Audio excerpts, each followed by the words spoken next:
YouTube family, what's good with you? It's your boy 2A-N-LA, and as always, fam, anything I say in this episode, prior episodes, and future episodes is just my personal opinion, y'all. Don't take it as fact. Don't take it as law. Always do your own homework and come up with your own conclusions. Right about now, fam, I should go ahead and tap that like button for your boy. If you're new to the channel, I want to say welcome. Come on in. You can join the congregation by smashing that subscribe button and requesting all post notifications. And if you are an existing supporter of this channel, fam, I appreciate you more than you can possibly imagine. You are the reason this channel is anything.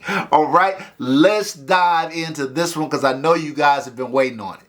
Alright fam, today we are here to do the review of my Venom Customs 2011, fam. Let me just let you peruse it and check it out, fam. This, aesthetically speaking, is arguably the most attractive 2011 in my collection. Arguably one of the most attractive 2011s I've ever seen in the marketplace. Look fam, I love the aesthetics of this firearm. It was one of the things that attracted me to it. So yeah, let's dive in to the gun a little bit. Before we do, just as a quick reference in case you've never seen a 2A-N-LA review before, we rank every gun on a scale from 0 to 100. I am a hard grader. There's no easy passes here. If you've got a 50 gun, that's an average gun. That's an average to good gun. Think Glock 17 Gen 5 out of the box. That would be a 50 gun. So if you got something that's 50 to 60, you've got a solid average firearm. It's going to go boom every time. Just maybe doesn't have any feels or thrills to it. If you've got something from 60 to 70, that gun is one deviation above the mean. Maybe it has a couple of features that the average gun doesn't have, but maintains all the reliability, accuracy, etc. If you've got something from 70 to 80, okay, well now that is a really, really solid firearm by anybody's standards, and you should be very, very pleased if you've got a gun in that range. If you've got something from 80 to 90, okay, well now you're cooking with gas. Now you have a special firearm, a high level firearm, a firearm that is, if not tops, very close to tops in its class. And if you've got something 90 or above, that's rail gun status. So let's find out where the Venom Custom stacks up. All right, fam, first up, fit and finish. Look, fam, this gun has quite a bit of Atlas DNA in it, and you guys know what I think about Atlas guns. It's got that Atlas grip with the aggressive step out. It's got an Atlas trigger. The components in here are all custom fit and machined. There is no wiggle whatsoever in this gun. Slides like nobody's business, super smooth. It feels when you just put it in your hand. It's an all steel gun, I should mention. You put it in your hand, it just screams quality. Fit and finish, 15 out of a possible 15 points.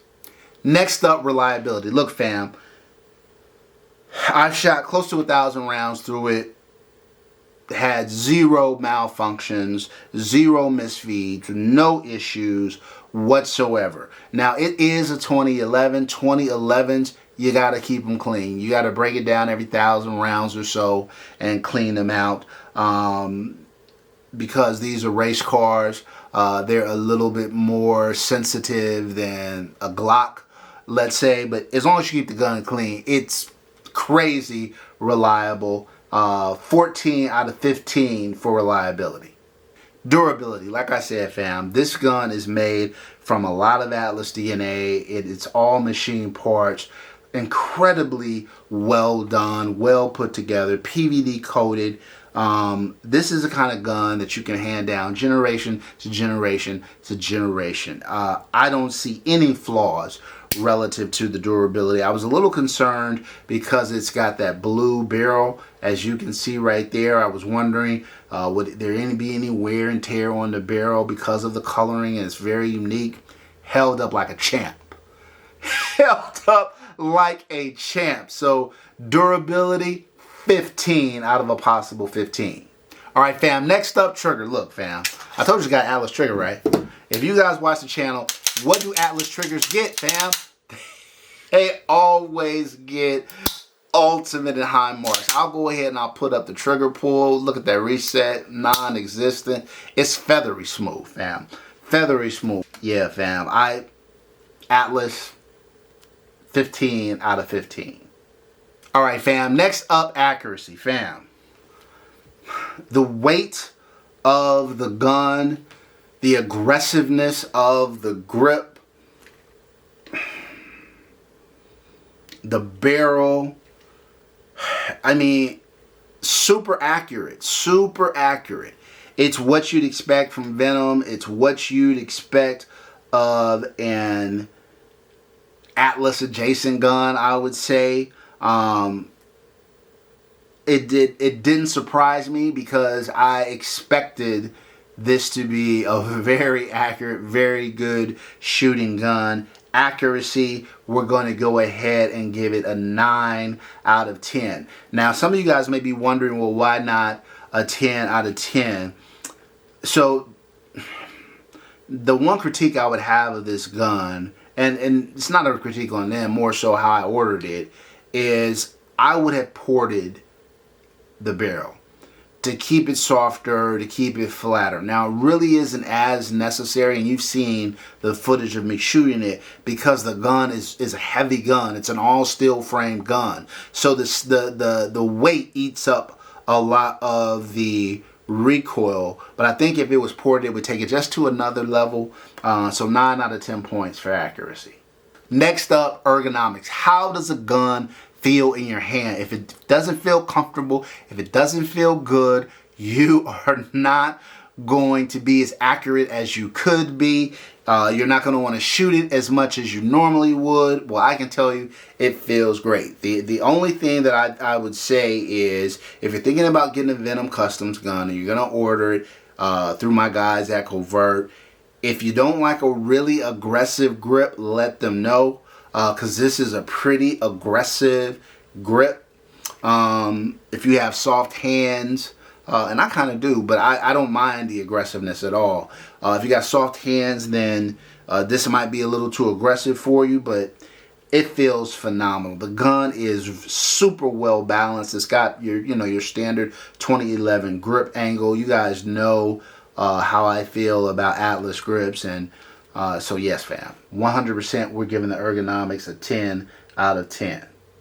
Okay, fam, these next couple we're going to lump together. Aftermarket support, maintenance, and upkeep. It's a 2011. Like I said, you got to break it down around every 1,000 rounds or so to clean it. Takedown is not overly complex or anything like that.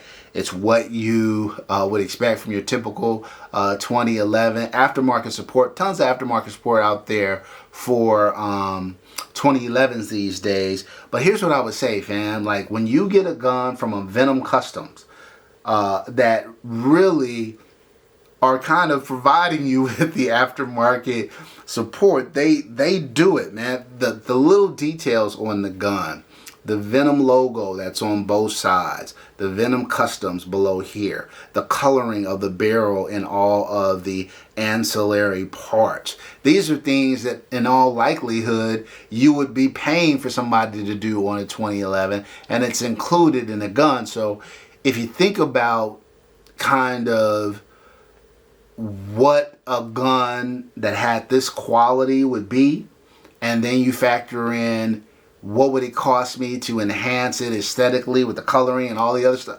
then the price of this gun makes a lot of sense. So aftermarket support, 4 out of 5. Maintenance and upkeep, 4 out of 5. All right, next up, fam, affordability. Look, fam, look.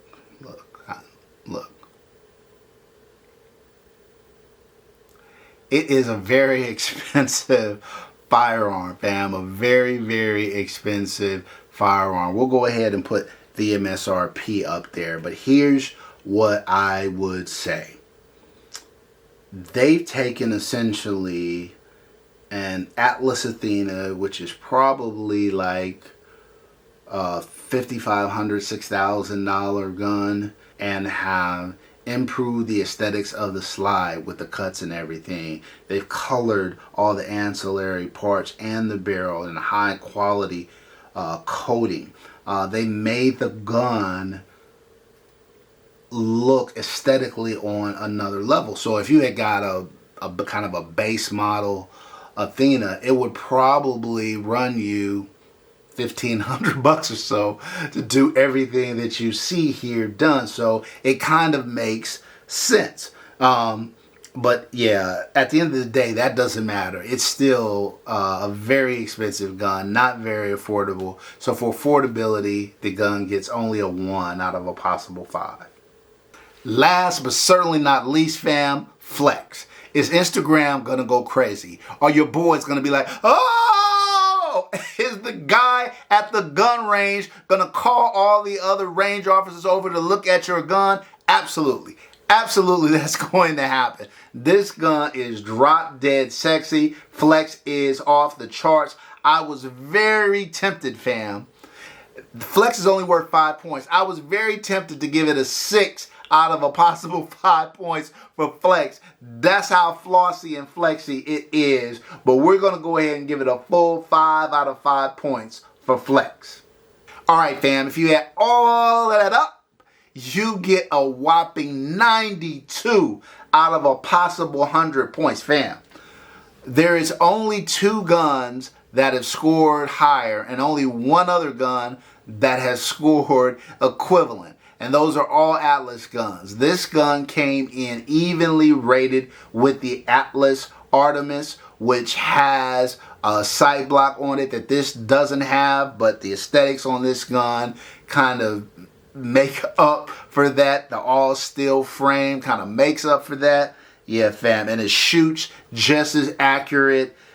Man, crazy, crazy. So it makes a lot of sense. The only 2 guns that have scored higher are the Apollo by Atlas and the Erebus by Atlas, which have scored 93. Now, if this gun was ported,